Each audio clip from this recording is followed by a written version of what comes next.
રવિભાઈ video બનાવી રહ્યા છે એટલે વરસાદ પાછો બંધ કરી દે એવું થઈ ગયું છે લગભગ. અરે આપણે સુમિતભાઈ આપણે લેવા પણ આવી ગયા છે. જો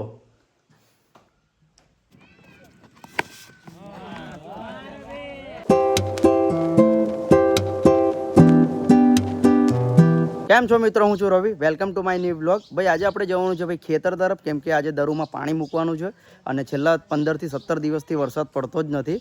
તો હવે અમે નીકળીશું ભાઈ ખેતર તરફ. દાદા પણ આપણી જોડે આવવાના છે અને અમારા જે કોલીબેન છે એ પણ આવી ગયા છે, કેમ કે આપણે મોટર ચાલુ કરીને પાણી મૂકવાનું છે. તો કંઈ વાંધો નહીં, હવે આપણે નીકળીશું ભાઈ ખેતર તરફ. અને બીજું કે પછી આપણે જે પાણી મૂકવાનું કામ પતાય ને આપણે સીધા પીપલોદ તરફ નીકળીશું, કેમ કે આપણે આજે કટિંગ પણ કરવાનું છે. બહુ મોટા મોટા થઈ ગયા છે. આપણે પીપલોદ તરફ પણ જવાનું છે, એટલે ભાઈ જલ્દીથી આપણે પાણી મૂકવાનું કામ પતાવી દઈશું. એના પછી આપણે જશું પીપલોદ તરફ. તો વ્લોગમાં બન્યા જ રહેજો. તો ફાઇનલી મિત્રો આપણે ખેતરમાં આવી ગયા છે ને અમારા કોલીબેન પણ આવી ગયા છે. જો અને આ જે દરું છે ને ભાઈ એકદમ મતલબ બળી ગયો હોય ને એવું થઈ ગયું છે. જો વરસાદ છેલ્લા 17 થી 18 દિવસથી પડ્યો જ નથી. અને હજુ આ જો મોટરમાં પણ હજુ લગભગ લાઇટ તો આવી નથી. હવે જોઈએ લાઇટ ક્યારે આવે છે, પણ દરું લગભગ વળી જાય તો સારું છે. હવે લાઇટનું રાહ જોઈએ છે, જોઈએ. હવે ફાઇનલી ભાઈ લાઇટ આવી ગયું છે અને હવે આપણે મોટર ચાલુ કરી દઈશું. જો મોટર ચાલુ થઈ ગઈ છે. હવે આપણે ટોટલ બે જે નાના નાના જે ખેતર છે એમાં આપણે દરું આવ્યો છે. જુઓ, એક આ છે, આપણા દાદા ત્યાં જો કામ કરી રહ્યા છે, અને એક આ ખેતરમાં આપણે કર્યું છે. જો આમાં પણ એવું જ દરું થઈ ગયું.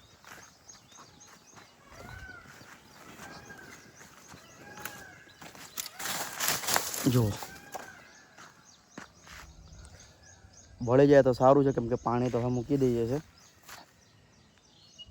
જરૂર પારે થઈ ગયો છે. તો ભાઈ ત્યાં આપણે પાણી તો મુકાઈ રહ્યું છે, પણ હવે આ જો વાડામાં આ થઈ ગયું છે ને, મતલબ મોટું મોટું ઘાસ થઈ ગયું છે. એટલે પપ્પા એવું કહે છે કે ભાઈ આપણે એક એક ખેડ મારી દઈએ આ વાડામાં. જો એક આ વાડા છે, એક આ છે ને એક આ છે, અને ત્યાં બી બે ખેતર છે સામે. તો આમાં એક એક ખેડ મારવાની વાત કરે છે. એટલે હવે ફરી મારે ઘરે જવું પડશે અને ટ્રેક્ટર લઈને આવું અને આમાં એક એક ખેડ આપણે મારી દઈએ. ને થોડા આપણે ભાઈ જમતા પણ આવીએ સાથે સાથે. એટલે હવે આ ખેડવાનું કામ પાછું કરવું પડશે. તમે કહેતા હશો કે રવિભાઈ યાર આખો દિવસ બસ ખેડવાનું જ કામ કરો છો, પણ શું કરીએ, હવે ખેડવું જરૂરી થઈ ગયું છે. કેમ કે જો આમાં રોટાવેટર પણ મારી દેવું છે, પણ હવે રોટાવેટર મારવાનું એવું લાગતું બી નથી, કેમ કે ખેડમાં જ બધું આવી જશે. એટલે હવે હું ઘરે જઈશ અને ટ્રેક્ટર લઈને આવું. એટલે વ્લોગમાં બન્યા જ રહેજો. ફાઇનલી મિત્રો આપણે જમવાનું પણ થઈ ગયું છે ને હવે આપણા ટ્રેક્ટર જો ત્યાં છે રેડી. તો હવે આપણે નીકળીશું ભાઈ ખેતર તરફ, કેમ કે ત્યાં જે ખેતરમાં એક એક ખેડને પણ લગભગ બે બે ખેડ મારવું જ પડશે એવું છે. એટલે કંઈ વાંધો નહીં, હવે આપણે નીકળીએ ભાઈ ટ્રેક્ટર લઈને ખેતરમાં. તો ફાઇનલી મિત્રો આપણે જે આપણે ખેતર છે ત્યાં આવી ગયા છીએ. આ જો એક આ ખેતર છે, એક ત્યાં છે, એક ત્યાં. એટલે ટોટલ આપણા 1 2 3 4 5 ખેતર ટોટલ ખેડવાના છે. એટલે મને લાગે છે 2 થી 3 કલાક જેવું આપણું ટ્રેક્ટર ચાલવાનું જ છે. અને જો બે ખેડ મારીશું તો 4 કલાક પણ થશે એવું લાગે છે. કંઈ વાંધો નહીં, હવે જે થાય એ. હવે આપણે કામ પર લાગી જશું અને ત્યાં આપણે પાણી પણ ચાલુ રહ્યું છે અને કોલીબેન આપણે પાણી વાળી રહ્યા છે. એટલે પહેલાં આપણે ખેડવાનું કામ પતાવી દઈએ. અને મોટા ભાગે મતલબ જે લોકોના મોટો દરું થઈ ગયો છે, હવે વરસાદની રાહ જોઈને બેઠા છે બધા. પણ વરસાદ તો ભાઈ હજુ 17 થી 18 દિવસથી વરસાદ પડ્યો જ નથી. હવે જાણે ક્યારે પડશે કંઈ ખબર જ નથી. ભાઈ જેને પાણીની સુવિધા છે એ લોકો હવે પાણી મૂકીને બધા ડાંગર રોપે છે. અને હવે ભાઈ જેને પાણી ના હોય એ શું કરે. એટલે ભાઈ હવે વરસાદની રાહ જોઈએ છે અમે. કંઈ નહીં, હવે ખેડીને તો રાખીએ, કદાચ ભગવાન કરીને પડી જાય સારું, બાકી કંઈ નહીં. તો હવે આપણે પહેલાં ખેડી લઈએ અને એટલામાં આપણું કામ ચાલુ થઈ જાય. પછી આપણે જવાનું છે ભાઈ, એટલા માટે જલ્દીથી આ આપણે જે ખેડવાનું કામ પતાવી દઈએ.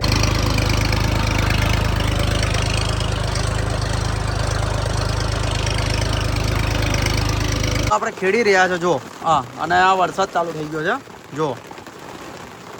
તો ભાઈ હવે આ ખેડ મારી છે ખરી એક જ, હજુ તો આપણે એક જ ખેતરનું કામ પતાવ્યું છે અને હજુ બીજી ખેડ પણ મારવાની છે. ને એટલામાં વરસાદ ચાલુ થયો છે. જો દાબીને પડી જાય ને ભાઈ તો મજા આવી જાય એવું છે. જોઈએ હવે જો.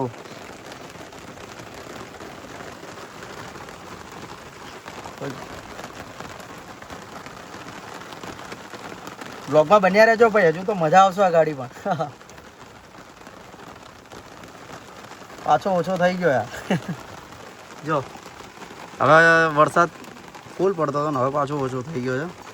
કે રવિભાઈએ વિડીયો ચાલુ કરી દીધો એટલે તો ઓછો નહીં થઈ ગયો ને લાગે. વિડીયો ચાલુ કર્યો એટલે વરસાદ બી બંધ થઈ ગયો. જો રવિભાઈ વિડીયો બનાવી રહ્યા છે એટલે વરસાદ પાછો બંધ કરી દે એવું થઈ ગયું છે લગભગ. કંઈ નહીં, હવે ફરી ચાલુ કરીએ ટ્રેક્ટર આપણે કામ પર લાગીએ. તો ફાઇનલી મિત્રો આપણે એક જે ખેતર છે આપણે એ ખેડી નાખ્યું છે અને હવે પપ્પા પાણી લઈને આવી ગયા છે એટલે થોડું પાણી પીએ ને હવે આ બીજું ખેતર છે. જુઓ આ ખેતરમાં પણ આપણે એક ખેડ મારી લેશું એટલે વિડીયોમાં ભાઈ બન્યા જ રહેજો. તો મિત્રો આપણે જુઓ આ એક ખેતરમાં 2 ખેડ વાગી ગઈ, પેલા ખેતરમાં પણ 2 ખેડ વાગી ગઈ.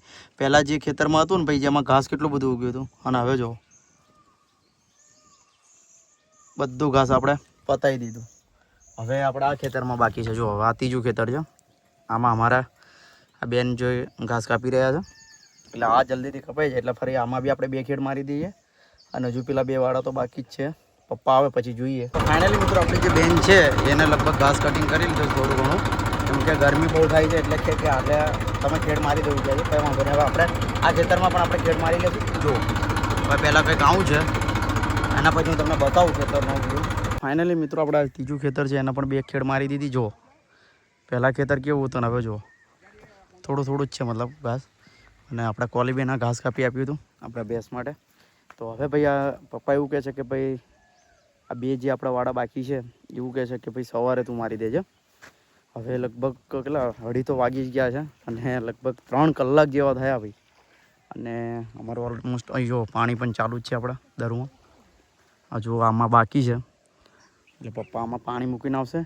હવે આપણે આ ટ્રેક્ટર લઈને ઘરે નીકળીશું અને ત્યાં એક આપણી લીલગરી છે એ ફસાઈ ગઈ છે તો એને બી લેતું જવાનું છે. એટલે અને ગરમી તો ભાઈ વાત જ ના પૂછો, બહુ કડક ગરમી લાગી રહી છે ભાઈ. તો કંઈ વાંધો નહીં ભાઈ, હવે આપણે નીકળીશું ઘર તરફ. એટલે પહેલાં આપણે ટ્રેક્ટર બહાર નીકાળી લઈએ અને ત્યાંથી આપણે લીલગરી પણ લેતા જઈએ. ફાઇનલી ભાઈ જે આપણી લીલગરી છે જોવાવાળી એ આપણે કલ્ટી પર બાંધી લીધી છે.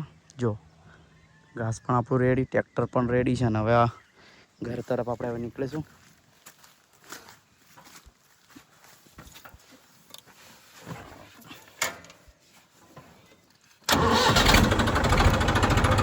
તો વિડીયોમાં બન્યા જ રહેજો. હવે આપણે નીકળીશું ભાઈ ઘર તરફ. તો ફાઇનલી મિત્રો આપણે ઘરે આવી ગયા છે. આપણે આ જે લીલગરી દેખાય છે એને પણ છોડી લીધી છે અને ઘાસ પણ ઉતારી લીધું છે. તો હવે થોડુંક રેસ્ટ કરીએ ભાઈ, ફ્રેશ બ્રેશ થઈ છે. બહુ કડક ગરમી થાય છે આજે તો. મિત્રો હું ધાબા પર આવી ગયો છું કારણ કે આપણે એક જે વિડીયો શૂટ કર્યો હતો ગણપતિ દાદાનો એની એડિટિંગ બાકી છે એટલે 1 કલાક જેવું તો ભાઈ એડિટિંગમાં જતો રહેશે. અને ભાઈ ક્યારનો હું વિચારતો હતો કે ભાઈ વાળ કપાવવા માટે જવું, પણ હવે 3:30 થઈ ગયા ને હવે 1 કલાક આપણે એડિટિંગમાં જવાનું એટલે જુઓ ને 4:30-5 વાગી જવાના છે. એટલે ભાઈ વાળ કપાવવાનો સમય ભાઈ જતો રહ્યો એટલે હવે મેં વિચાર્યું છે કે ભાઈ 1 થી 2 દિવસ પછી જ જશું, કેમ કે ભાઈ ટાઈમ મળતો જ નથી ભાઈ. સવારથી સાંજ સુધીમાં ટાઈમ ક્યાં જાય છે ખબર જ નથી પડતી. એટલે હવે મેં વિચાર્યું છે કે ભાઈ 1-2 દિવસ પછી આપણે વાળ કપાવી લઈશું. અને હવે પહેલાં આપણું કામ છે ભાઈ એડિટિંગનું. તો આ એડિટિંગનું કામ આપણે પતાવી લઈએ, એના પછી શું કામ આવે છે એ પણ જોઈએ. એટલે વ્લોગમાં બન્યા રહેજો. આપણું એડિટિંગનું કામ પતાવી દીધું છે અને લગભગ હવે 4:30 વાગી ગયા છે અને મારી જોડે ભાઈ સુમિત પણ આવી ગયો છે. સુમિત એવું કહે છે કે ભાઈ ચલો ને રવિભાઈ ક્રિકેટ રમતા આવીએ. તો હવે અમે જઈએ છીએ તો ખરા, પણ પહેલાં ફ્રેશ થઈ જાય ભાઈ. ગરમી થઈ ગઈ, કેમ કે ભાઈ 1 કલાક સુધી એડિટિંગમાં જ ગયો એટલે આપણું જે કામ હતું એ પતાવી દીધું છે. અને હવે અમે ભાઈ નીકળીશું ભાઈ ક્રિકેટ તરફ, કેમ કે આપણે રમવાનું ભાઈ જરૂરી થઈ ગયું છે, કેમ કે હવે ફ્રી જ છીએ આપણે.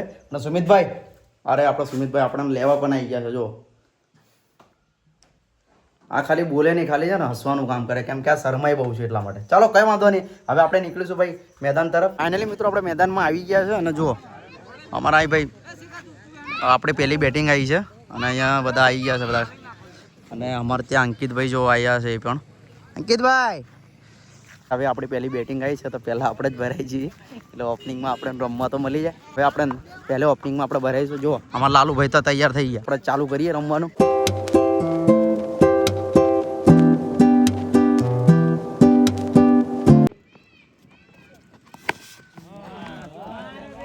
ભાઈ આપણી ઇનિંગ પતી ગઈ છે અને આપણે 8 ઓવરમાં રન થયા છે 95. તો હવે સામેવાળી ટીમને 96 રન કરવાના છે. જો બધા હવે બીજી ઇનિંગવાળા રમવા માટે આવવાના છે હવે.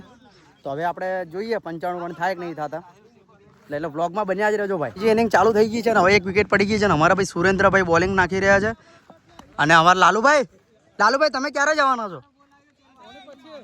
આની પછી જવાના છે, હવે જોઈએ. મેચ જીતી ગયા છે ને. તો ફાઇનલી ભાઈ આપણે નાઈ ધોઈને ફ્રેશ થઈ ગયા છે ને ધાબા પર આવી ગયા છે ને તમને સાંજનો એક મસ્ત નજારો દેખાવું. જો સામે આપણે ઔદ્યોગિક જે ખેતી કરી છે જે મરચાની, અને જો સાંજનો નજારો ભાઈ. વરસાદ પડે એવું તો થઈ ગયું છે, હવે ખબર નહીં ક્યારે પડવાનો છે. આખો દિવસ તો આપણે ભાઈ ખેડવામાં ગયો, પછી 2 કલાક આપણે ફ્રી હતા તો તો ભાઈ ક્રિકેટ રમવા ગયા હતા. ત્યાં આપણે 2 મેચો રમ્યા. એક મેચ તો આપણે પહેલાં જીતી ગયા અને બીજી મેચ આપણે ટાઈ થઈ હતી. તો બીજી મેચમાં તો આપણે શૂટ નહોતું કર્યું. પછી સીધા આપણે ઘરે આવ્યા ને ઘરે મસ્ત નાહી ધોઈને ફ્રેશ થઈ ગયા અને સીધા ધાબા પર આવી ગયા. તો ભાઈ તમને મારો વ્લોગ કેવો લાગ્યો એ કમેન્ટમાં જરૂર જણાવજો. અને તમારા ભાઈને જેમ બને એમ સપોર્ટ કરતા રહેજો. અને નવા હોય તો સબસ્ક્રાઈબ કરવાનું ભૂલતા નહીં અને લાઇક શેર કરવાનું ભૂલતા નહીં. બાકી તમારા ભાઈને જેમ બને એમ સપોર્ટ કરતા રહેજો. બાકી મળીએ નેક્સ્ટ વ્લોગમાં.